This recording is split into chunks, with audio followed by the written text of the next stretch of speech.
Good morning, everybody. Happy Thursday to you on this May Day, May 1st, 2025. I have all your stories for your rush hour ride to work. And on today's episode, we'll be discussing the tragic passing of John Elway's friend who died after he was driving a golf cart at a music festival. We'll talk about that. Plus, Clayton Echard wins. Former Bachelor just celebrated his 32nd birthday, and he wins again in his sham paternity lawsuit. Nothing but W's for him. And the prank phone call heard around the world. We've got the coordinator for the Falcons responding to the fine that he received for his son making the prank call. And then Blake Lively, Justin Baldoni talk, as Blake Lively's publicist has issued a letter to the judge. I'll share that. Plus, what a journalist has to say about Blake Lively, and it's not good. And this journalist claims to be in with the family. After that, we'll talk about the Ukrainian-U.S. deal for rare earth minerals. It's a good thing for all of those that want to support freedom as Ukraine defends itself. And then a conversation about shipping. What the hell's going on? Are they going to, be shipping stuff into our country, or are we supposed to just survive off of, one-ply toilet paper? What's happening out there, folks? I got all these stories and more. It's coming up right now on The Rush. And before we dive into all of today's content, I did want to say thank you to all of the people wishing me a happy birthday. Yes, it's the big 40. That's right. I don't know how to feel about this. My back kind of hurts. I know what you're thinking, Dave. You don't look a day over 39. I get it. It's the LED light. I have good lighting in here. Catch me with these lights off, and I look haggard as hell. But either way, today at noon Central Standard Time, I'm doing a special live stream where I think I'm actually going to be premiering my full 3-camera setup here, which I haven't even used before. Let's see if it works. But you can come join me if you want to have lunch with me today, and we'll just chat about life and whatever comes up. But I want to thank everyone in advance for all the kind birthday comments and celebrations that we'll have. All right, how about this? A truck crashed and had millions of dimes come out. So if you're on the side of the road, I guess you can look for some of these dimes. Have a listen to this. Perhaps the most literal definition of loose change you will ever see. A semi-truck crashed in North Texas yesterday, spilling an estimated 8 million dimes onto the highway. Fear not, we did the math for you. That's $800,000 worth of coins. The freshly minted dimes were scattered across the southbound lanes of US 287 near Dallas. Police say the driver of that 18-wheeler had veered off the roadway, overcorrected, and then overturned. All right, so driver error, of course. Well, that's a lot of dimes. I don't know. We had that coin shortage, and now we really have a dime shortage. So maybe this will jack up the price of dimes. Maybe dimes are worth 11 cents now. What do I know? Does that make any sense? I don't think that makes any sense. So that's not how it works. All right, so let's move it on to our next story. Sadly, we covered earlier John Elway's agent and friend Jeff Sperbeck was injured from driving a golf cart, and now we can announce sadly that he has passed away at age 62. Jeff Sperbeck was John Elway's longtime agent and friend, died at 62 years old, officials announced on Wednesday. So again, he was on life support, and the accident happened Saturday, a traumatic brain injury after falling off a golf cart that Elway was driving. No more information on that, but it just sounds tragic as hell. They're at a festival, they're having a fun time, and then that happens. So real sad stuff. All right, Bachelor Clayton Echard has good news to share. And here we have it as posted by Twitter's Seeking Justice for All Victims of Laura Owens at Clayton's Justice has been doing a great job supporting the truth seeking in this matter. Well, the Arizona Court of Appeals denied David Gingras' motion for reconsideration one day after Marcus Reisinger filed his response. Other than maybe some random, win, this guy, if he was a Major League Baseball player, he'd be sent back to the minors by now. Maybe he would like that. I don't know if he wants to be sent to the minors or if the minors should be worried. But either way, the point here, the minor league baseball, it's a metaphor. The point that I'm making here is this is insane. It was like within one day it was denied. Okay, this after them losing June 10th, 2024, and then filing their appeal. They lost that. Nothing but L's for Laura Owens ever since we got involved. If you're not familiar with the story, you're just going to have to wait till the Netflix documentary documentary comes out someday, because it's going to be worth it. It's an absolute wild story where an audience, you guys, came together, super brave, and stopped letting the madness play out. You said no to it, and you put an end to it. And here's what's crazy, though, is Justice for Clayton Official on Instagram posted and shared this. David Gingras shared, enjoyed a week holiday in Florida. As I head back home tonight, it's good to remember state court judges can be arrested and prosecuted if they violate federal criminal law. Should this happen more often? Maybe it will, ... What a scumbag, right? You know what I mean? A scumbag. Here he is, a lawyer, right? Willfully wanting to prosecute judges. Now, look, if there's a judge committing an actual crime, fine. But this Wisconsin judge, this Milwaukee judge, will have a very fair day in court. But there's no evidence they even did anything wrong. It's political prosecution that's happening out there. But how disgusting of him, because he clearly sucked or at this case. Threats of making me homeless and $100 million lawsuits and everything. And then he thinks, oh, well, maybe we can get rid of some of these judges. How about you just go back to law school and learn how to be a better lawyer? How about that? All right. Chicks in the Office is responding to the Travis Kelce unfollowing. They're not buying it. Let's listen to what they have to say. Travis Kelce unfollowed Ryan Reynolds, and here's what they have to say. Travis Kelce allegedly unfollows Ryan Reynolds. Who can prove that he was following him already? If I know anything about Travis Kelce, Taylor Swift, Ryan Reynolds, Blake Lively, is that they don't need or want a media storm. They're in enough as it is. To me, this smells like Justin Baldoni PR. I'm not even kidding. Because if Travis is unfollowing Ryan, then it sparks up the conversation again of Blake and Taylor aren't friends anymore. Travis has Taylor's back because they're bad people. Rumor Taylor is going to be subpoenaed. Right. To play devil's advocate, wouldn't it really ease all the headache if Travis just hit him with that follow? 100%. Now, here's the deal. They're operating on a false premise, basically saying allegedly he didn't follow him before. I don't have the information, but people have said, no, he was following him. People keep track of these things. So you can throw out that whole conversation. No, he was following him. So we have some Blake Lively, Justin Baldoni news to get to. Let's dive right into this right now. Several things. We have Leslie Sloan, the publicist, PR person for Blake Lively. She's written a letter into the court system here, her lawyer did, saying, on behalf of Leslie Sloan and Vision PR, we write pursuant to individual Rule 4C to request that the court compel the Wayfair parties, Justin Baldoni, to respond to the Sloan parties' interrogatory, numbers 3, 4, 5, and 7. And that's the basically questions. They're saying, I want to compel them to respond to what we have to ask. And essentially, they said, after 4 months of disassembling and issuing vague and inconsistent statements through their attorneys, the Wayfair parties have yet to identify the basis for their claims against the Sloan parties, including but not limited to the statements they claim defamed them or put them in a false light. So essentially, they want more information from the Wayfair parties. They want to know, hey, who do you think we were speaking to? This is what's so funny about the court system, right? It's like no one's going to give up information. Blake Lively's side doesn't know exactly what Justin Baldoni's side has on them. But of course, when it comes down to discovery, they'll know so that they can provide a good defense for what, the cards that each side has.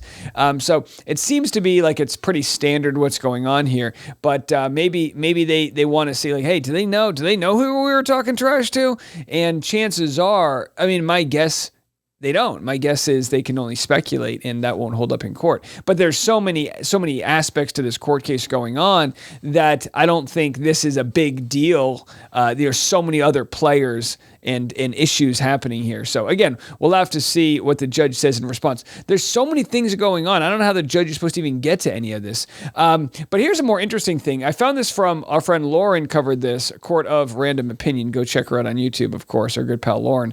But Elizabeth Lane on Twitter said, what's happening with Justin Baldoni and Blake Lively? As someone who used to know and work with Lively family members, I suspect another exploitation of the Me Too movement. What are your thoughts on these allegations and their motive? I'll give my answer to that, plus I'll share this clip with you guys next.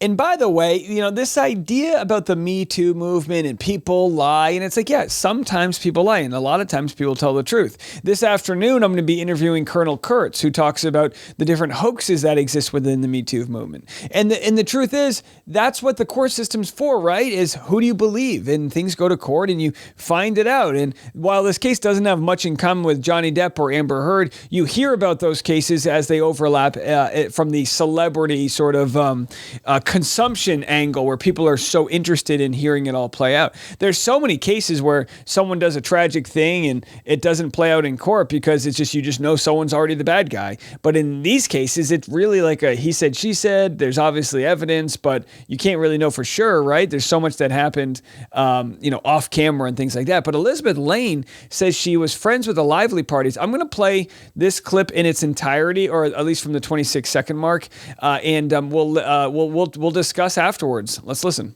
Women lie a lot. And I think Johnny Depp's case was very crucial for understanding how much bullshit is going on in Hollywood. Yeah. And this is another one right now. And I'm actually much closer to it than most people. I know her sister. I know her sister's husband, Bart. I used to know Bart's family really well. We used to be friends. Bart is Blake's brother-in-law. And I spent enough time with this family to speak about personal relationships and who they really are. How Blake Lively is displayed today in the media as a diva and someone who just tried to steal this movie and so on. All of that is true. That's Lively family. How did she become famous? I really think that her motivation came from the sister.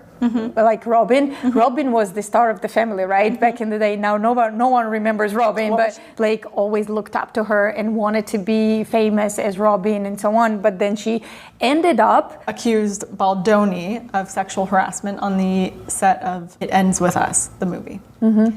Whether or not it happened, we'll get into that. But the allegations were pretty serious. What I noticed very early, hanging out with the family and brother-in-law, and I've noticed that they will do anything and everything to be famous. The family dynamics is Robin and Blake have an older sister and they treat her like she's not existent or something. And I don't think that they are even upset about this. I don't think the older sister, Lori, is upset about it. I think that she just goes with it because that's a family thing. Yeah, it surprised me when I was reading it. I thought, because I had no idea about this case until, we started looking into it. I thought it would be worse. When they said sexual harassment, I was expecting he touched her or something worse. I think Hollywood makes it seem not serious, and this is sad. Yeah. Everything is sexual harassment. It was a thing with Keanu Reeves that, why Keanu is so amazing because he never touches women on the waist. It's okay if the guy touches me on the waist when we stand for a photo. Yeah. It's fine. Yeah. I'm not gonna melt. He's not, you know what I mean? No. It's sad that what a guy is supposed to do. Yeah. How is this the most important case? There's a war going on in Ukraine. It's okay. She goes, there's a war going on in Ukraine. It's yeah, no, and by the way, we'll discuss that as well. That's coming up later, but we can walk and chew gum at the same time. So my general thoughts, there's so many cultural issues that come into this where here we have the person talking saying, Keanu Reeves doesn't even touch women. You can touch women. It's okay. And again, people have different feelings about this. Some people are more conscientious to say, can I hug you? And some people, hey, go right in for it. And we live in that world where we're sort of grappling with wanting to make people feel comfortable. That's the world I think we're learning to live in. Right? Is how can you make everyone feel or try to make people feel comfortable without, overdoing it. And the pendulum swings back and forth and this and that. And the idea with the Me Too movement, of course, exposed some massive creeps. Again, I'll talk about this afternoon. There's certain people, and I said someone's name this afternoon. I should probably bleep his name out so I don't get sued. But there's certain people where one allegation comes out and then 50 come out and you go, okay, they're all kind of the same type of story. This isn't a smear campaign. This is some problematic person. But with Justin Baldoni, nothing else was revealed after Blake Lively made all of her accusations, which did make people wonder, is it her? And of course, when he provided his evidence to clap back at her, everyone was like, oh yeah, there really wasn't much meat on the bone when it came to what she was claiming happened, especially with the evidence he provided. And what's so interesting about this interview, though, was they say, the Blake family, they'll do anything to be famous. Listen, It's hard to fathom these types of people exist, but I lived in Hollywood for 10 years. There are the types of people that will do anything to scratch that itch, to get that love they never got from their family, or they've, that thing that just compels them. Or maybe it's narcissism, maybe it's some egotistical rage. I have no idea, but it does exist. I don't know Blake Lively on a personal level. Maybe she has it. Maybe their worth in their family just comes from the dollar bill signs, and she sees her Khaleesi's Dragons, Ryan Reynolds and Taylor Swift, and she sees them as something she wants to be, and then crosses these boundaries and doesn't worry about the collateral damage in the process to get there. I don't know, but a very, very interesting interview there. And again, people might write it off and say, oh, she doesn't have any personal information, and maybe that's true. But either way, we really appreciate people sharing their opinions. All right, let's go to another NFL story. And I think this afternoon I'll be talking more about Bill Belichick. I can't believe this story. It keeps growing. Well, Falcons defensive coordinator Jeff Ulbrich speaks for the first time since his son's draft day prank call to Shedeur Sanders. Remember, his son made a phone call. His son's like 20, goes to college, sees that there's a list of phone numbers on an iPad, films himself making the phone call just to show how out of touch he was. And now there was a big fine. I think the team got fined $250,000. The Falcons defensive coordinator got fined $100,000, and his son is in timeout. First of all, I'd like to publicly apologize to Shedeur and the Sanders family for what occurred. Second of all, I want to publicly apologize to Mr. Blank, Terry Fontenot, Raheem Morris, and the entire Falcons organization. My actions of not protecting confidential data were inexcusable. My son's actions were absolutely inexcusable. And for that, we are both deeply sorry. The NFL has taken action, and I fully respect the punishment. We take full responsibility, my son and myself, and we will not be appealing the fine in any way. Going forward. Boy, I mean, how many chores does his son have to do? Could you imagine doing something to cost your father so much harm and reputation and $100,000 fine? I remember once I made a long distance phone call, not realizing the bill, and it cost my mom like a couple $100, and I was in the doghouse forever. Yes, that's right. I'm old. I turned 40. Remember? We used to have to make long distance phone calls. Blockbuster was a place you would go to watch Netflix movies. I mean, it was a whole thing. I promise my son and I will work hard to demonstrate we are better than this.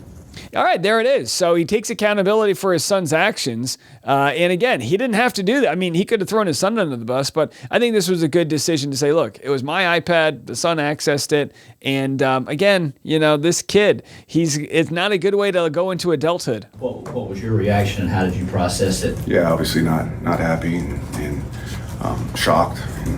I told him to knock it off.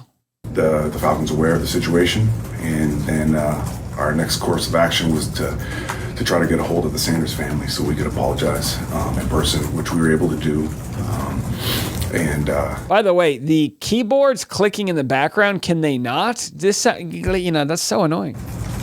The Sanders family, Shedeur and Coach Sanders were amazingly gracious, more gracious than they needed to be in a moment like this. I'll tell you what, the Sanders family was accused of being like big shots, and they said that's why Shedeur Sanders fell down the draft board, is because all these teams thought he was really cocky. But the way he handled adversity with this was great. He didn't get upset. He said, I accepted his apology, and, he was very cool, calm, and collected, which, that's a good sign.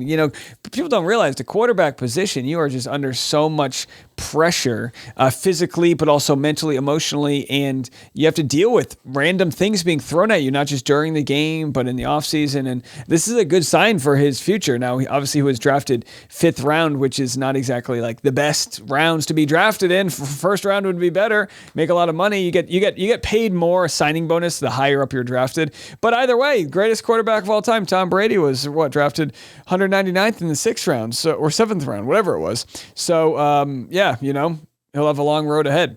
All right, well, we've got some tariff talk. We've got some talk about what's going on with the shipping industry. So coming up next, LA Port Director says it faces steep drop in shipping. I'll have this for you next. Now, you guys listen to my show. You know this is something we've been talking about, and I'm not here to fearmonger, but I called my sister up. Hey, Chase, how are you? I called my sister up. My Irish twin sister, that's right. Give it up for my mom.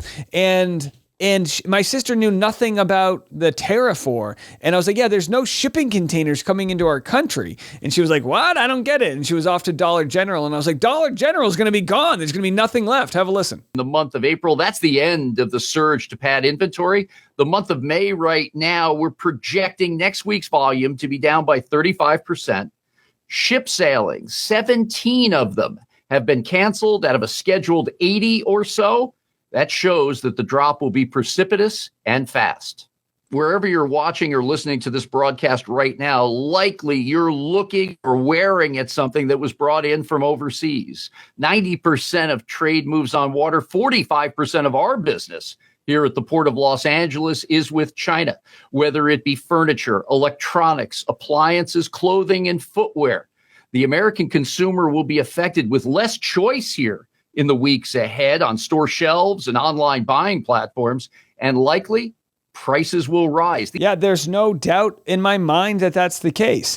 So I have a couple of different stories. Here's one where a toy manufacturer speaks about how devastating this is to his business and how he says, basically how flippant it was for Donald Trump to say, all right, just buy less toys. We're basically incentivizing people to jump into a recession by saying, oh yeah, the only way to ride this out is if we buy less. And it's like, yeah, but that's what has made America's GDP so good, is that we like to buy a lot of things. We don't just buy them all as imports. We buy things and then we resell them. And it's if we stop buying things, again, that'll be the recession. Now, we had shrinkage in Q1, which means the GDP dipped into negative numbers. If that happens 2 quarters in a row, that means we're in a recession. That's a big deal, and it's a slow process getting out of it, and it's 100% self-inflicted. Maybe the children will have $2 instead of $30. So Donald Trump says maybe the children will have $2 instead of $30. And again, that's what you have to understand is, how about this? Maybe there was a kid whose mom could barely afford $1. You know what I mean? So this idea that, these spoiled brats don't need all these dolls. He is so out of touch with America, middle class.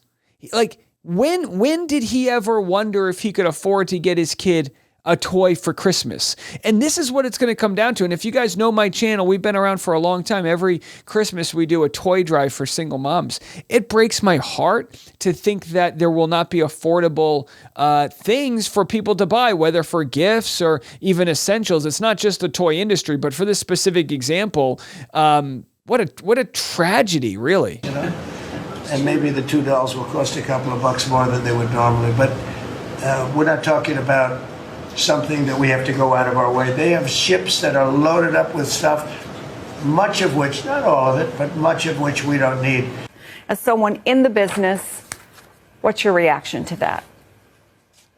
Complete outrage that the President of the United States is denigrating our industry and taking away the validity of what we do. We're not a rounding error. We're an important part of the community that we live in. And it's not just toys. It's educational products. It's strollers. It's all of the things that we use, bottles. And, it's like, look, yeah, some of this might come back to our country, but for the most part, it's made abroad. It's brought in here. And now there's going to be, I'll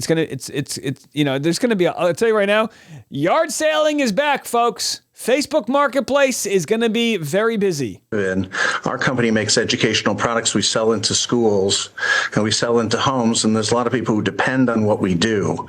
So obviously frustrating that he basically says what happens to us and the 500 people that work in our company is no concern of his. I can tell you that the stock market is going down, in my opinion, because only one thing has changed, and that's these tariffs. The economy was booming when he came in, and he hit us with tariffs tariffs. We are responding to the incentives that he's given us. His first tariff at 10% was a big problem for us, and we immediately began canceling events and cutting our spending.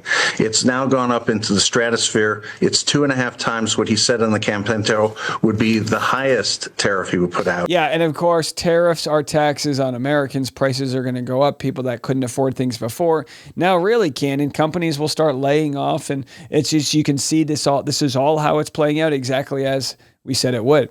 All right, in our final story, this is a good thing for Ukraine. There is a mineral deal between the U.S. and Ukraine that has been signed and finalized. Have a listen to this. Ukraine's ready to finalize a minerals deal with the United States, but what is in this deal and why is it so important? Ukraine is very rich in critical minerals, things like graphite, lithium, titanium, critical minerals for modern industries and the green transition to make things like wind turbines and electric vehicles. President Trump wants access to those minerals so he doesn't have to rely on other countries such as China. He's called this reimbursement for the billions of dollars the United States has given Ukraine since Russia invaded 3 years ago. Going forward, this deal creates a fund that allows the American side to classify new military assistance to Ukraine as payment for access to those minerals. But and of course, the people that look at this go, they're in a war. They've been invaded, and you're holding help hostage in order to gain some minerals.